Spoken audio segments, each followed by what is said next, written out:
start with the next chapter of your module 4, that is your chapter 13, wired LAN Ethernet. Okay, what exactly I have done for this chapter is I have divided the content into different parts of videos. So this is just the first part. The remaining part of the chapter will be there in the other part of the videos. Okay, so we'll start with the content, that is the as far as the wired LAN is concerned. Now the name of the chapter itself says here that is a wired LAN. So LAN is nothing but a local area network. Is nothing but the system that have been connected, no matter whether it's a printer, a system, a PC, a workstations, that is actually been connected with to each other within a particular building or particular area. Clear? So that will be the LAN part. So the LAN market has several technologies such as Ethernet, token ring, token bus, FTDI, and ATM LAN. Out of all this, the one that is being most commonly used is nothing but the Ethernet. So we'll go with the first subtopic, that is IEEE standards. In 1985, the Computer Society of the IEEE started to a project called as Project 802 to set standards to enable intercommunications among different equipments from a variety of manufacturers. No matter how many manufacturers or what kind of the devices that are being connected. Project 802 is a way of specifying functions of the physical layer and the data link layer of major LAN protocols. So in over here we will actually be dealing with the physical layers and the data link layers. So the thing we are going to study over here is the data link layer and the physical layer. Okay, as far as the last video is concerned, we have already studied data link layer. Okay, we have seen that it's actually divided into two parts, that is the logical link control, that is the LLC, and the media access control, that is the MAC. Now what is exactly is your LLC, that is the logical link control is.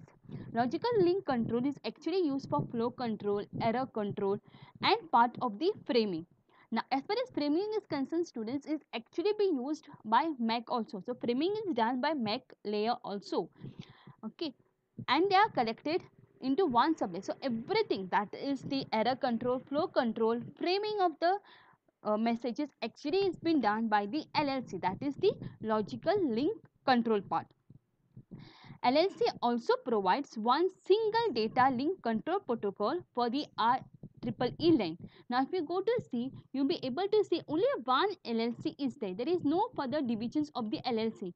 That means that it is using only one protocol. If you compare with that of the MAC, you'll be able to see Ethernet MAC, token ring MAC, then token bus MAC. So over here, MAC is actually divided into many protocols. A single LLC protocol can provide interconnectivity between different LANs. Okay, so it's actually used to provide the interconnectivity between the different LANs.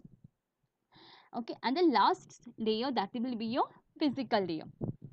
Okay, so the next subtopic is, that is the figure in we are comparing the LLC and the MAC frames with that of the HDLC.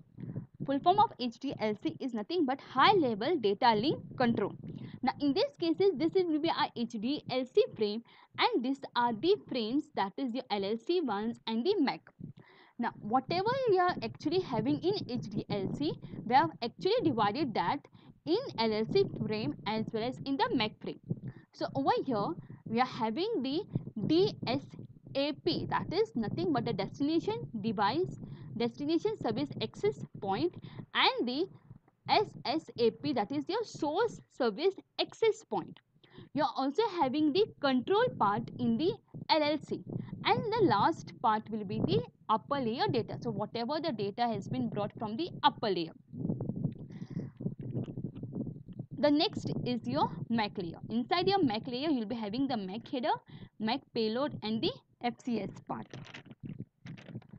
Okay, so as far as the MAC is concerned, we have already seen that in MAC, access, random access, control access, and channelizations in detail. MAC defines a specific access method for internet, Ethernet, and the token passing method. So in these cases, you have already seen that MAC is having different protocol for all these, that is for Ethernet, token ring, as well as for the token bus. If you compare the physical layer is dependent on the implementations and the type of the physical medium used. Now, it totally depends upon the type of the physical medium. For example, Ethernet physical layers, several. Then the token rails physical layer, token bus physical layer. So, it totally depends upon the type of the transmission medium that actually you are using it. The next thing that we are going to study is the standard Ethernet. Okay, the original Ethernet was created in 1976 at Xerox Palo Alto Research Center. Since then, it has gone through 4 generations. Now, which are the 4 generations over here are? That is the Ethernet evolution, standard Ethernet, fast Ethernet, gigabyte Ethernet, and the 10 gigabyte Ethernet. So, we will be studying in detail only the standard Ethernet in this video. As far as the standard Ethernet is concerned, in standard Ethernet, the MAC sublayer governs the operations of the access method. Okay, so it's actually the part of the MAC sublayer. So it governs its operations to access of the access method. It also frames the data. Now, how exactly, in case suppose you are having a message to be sent, you are supposed to frame it from the upper layer and then passes them to the physical layer. So we are supposed to pass the data from the source, whatever we are getting it from the above layer. So in case supposed to pass it to the physical layer, we are supposed to frame it. How exactly the framing is done, you can see it over here. As far as this figure is concerned, okay, this actually been framed, that is the MAC frame. This divided into preamble, SFD, that is the start frame delimiter, destination address, source address, length or type, data and padding, and the CRC. As far as preamble is concerned, students, it is nothing but of 7 bytes, which means that it is consists of your 56 bits with alternating ones and 0. So all the 7 bytes or the 56 bits which you are having will be having alternated zeros and ones. It is actually being used at the receiver end, that is, it is alerting the receiver end, okay, that the frame is going to come, okay, as well as to synchronize with it in such a way that none of the frames are actually out of the sync. So for the synchronization purpose, preamble is being used. Okay, and actually preamble is added at the physical layer. The second part of the frame is your start frame delimiter. In fact, the start frame delimiter, it's having the bits, that is 1 0 1 0 1 0 1 1. Can you see this 1 1 at the end? It is actually alerting the receiver that the next field, that is after SFD, the next field whatever will be there will be the destination address. Okay, and the other role of SFD is, in case suppose the frame is not being synchronized by the receiver, so it is giving another chance for the receiver to synchronize with it. The next part, that is the next part of the frame, will be the destination address. Destination address is nothing but the address of the one who is going to receive it. Source address is the one who is sending it.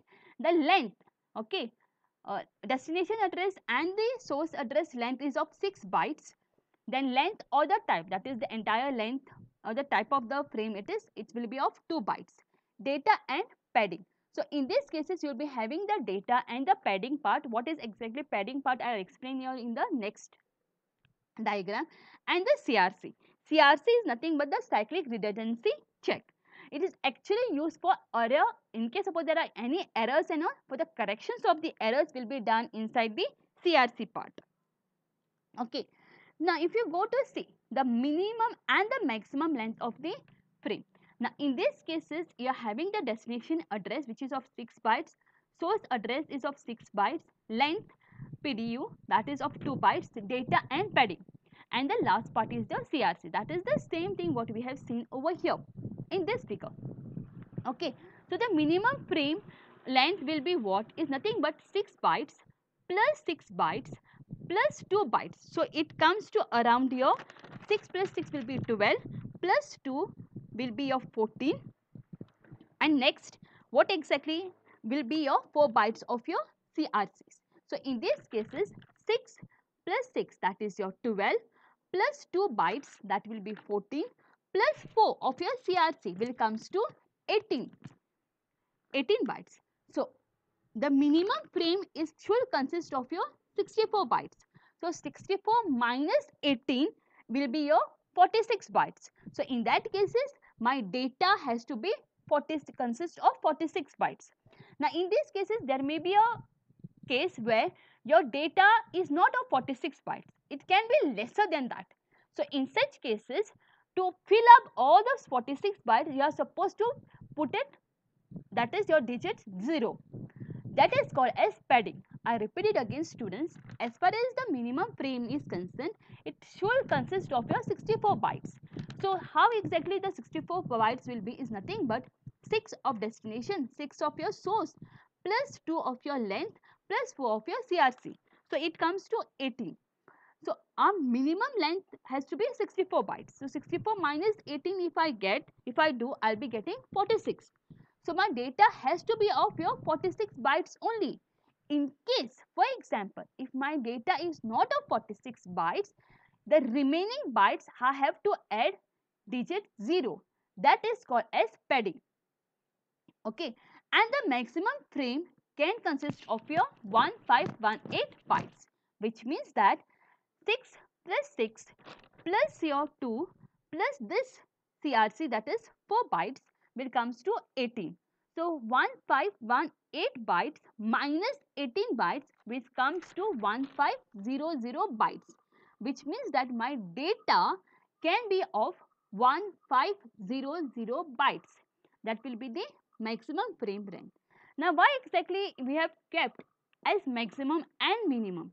We have kept it as maximum is only because it is expensive when Ethernet was designed. At the time of when it was designed, that the internet was designed, it was very expensive, and maximum length restricted to help to reduce the size of the buffer.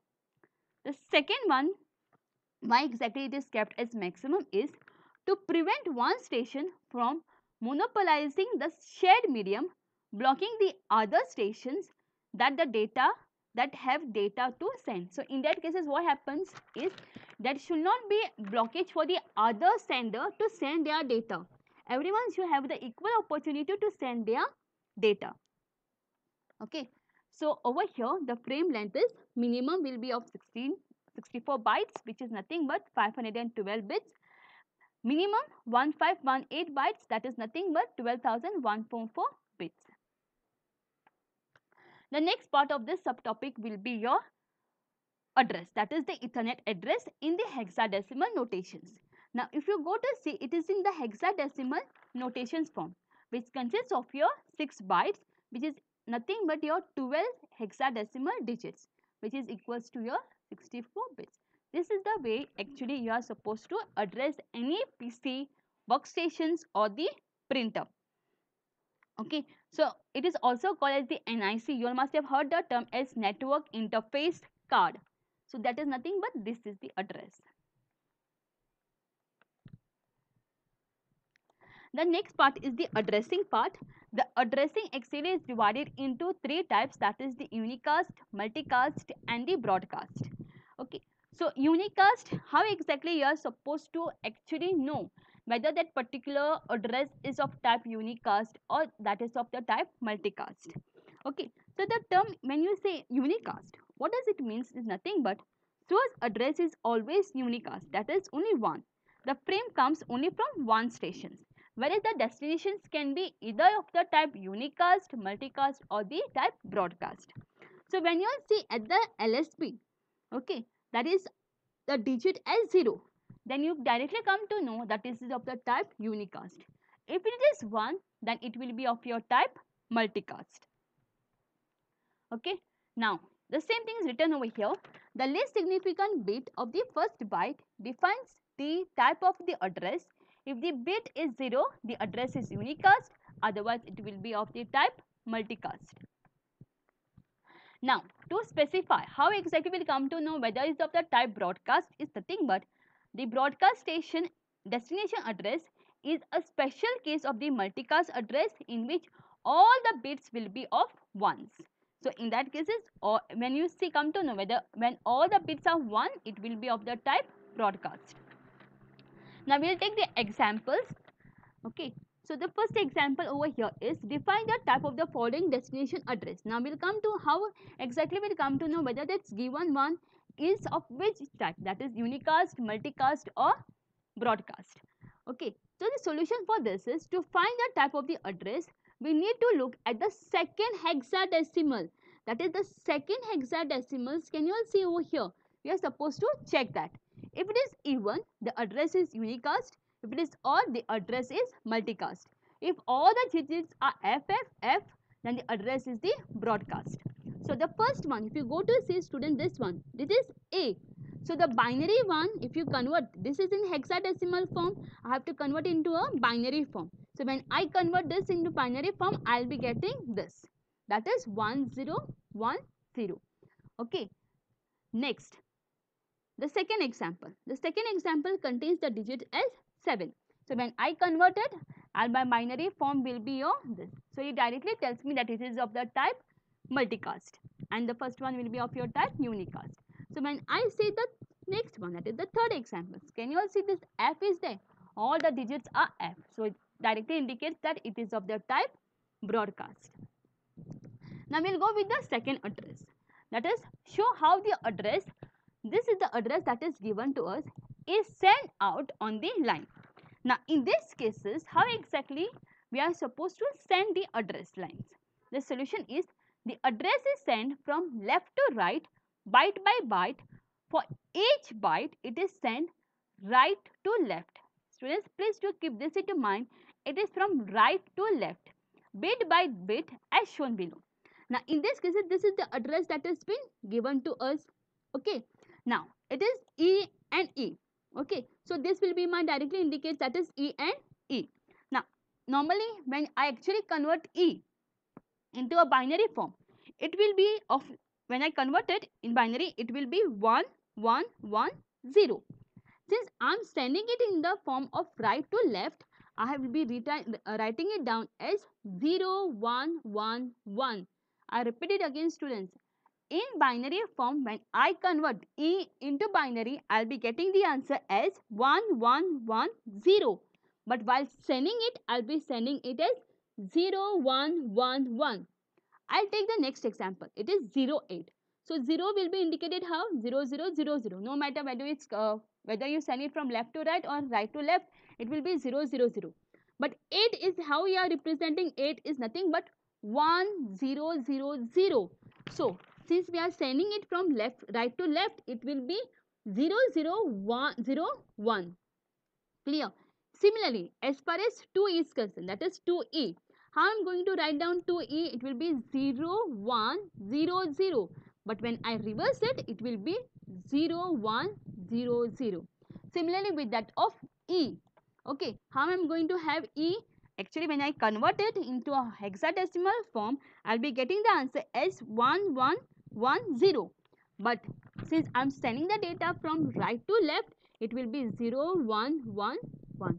Okay, and so on. In case suppose you are still having difficulties, please do let me know. Okay, with this, actually we are stopping for this part of this chapter in this video. The further part of this chapter will be there in the second part of the videos. In case students, if you are having any difficulties, please do let me know. Okay, we'll clear out your difficulties. Thank you.